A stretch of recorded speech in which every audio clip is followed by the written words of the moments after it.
hung lăng jing in iti ta le nu min len khom ta dam gel kom le lung don le lung khom nan ka dim me o ngai nang in gel ji mun chung chi a dong le han ki gel do tu jing hit leng y giạt in hung tâm jing dòng lệ kỳ nung hay lo in mà làm dồn jing đi bên chung a gặp và em sẽ khu y đi và in và jing ta năm mel in cả hin mù jing si lung hel in dây lan cả hin oi chung chỉ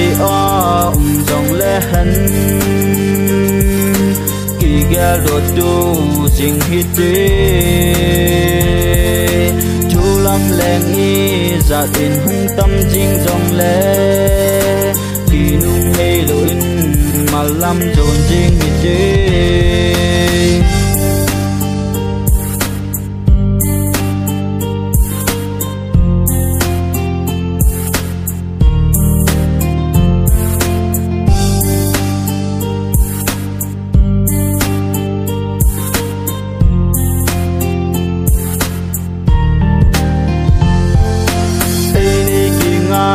kỳ đồng xếp băng hin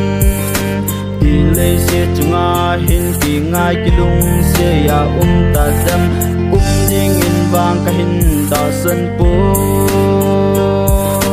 ai ni banga kỳ ngay do ding mun chung chi dòng lệ han kỳ gel do tu jing hit lâm leng y giạt in hung tâm jing dòng lệ kỳ nung hay lo in mà lâm dồn jing hít muốn chung chỉ dòng lệ hân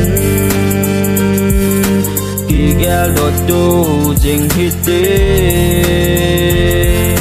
chú lâm leng y giạt in hung tâm jing dòng lệ kỳ nung hay lo in mà lâm dồn jing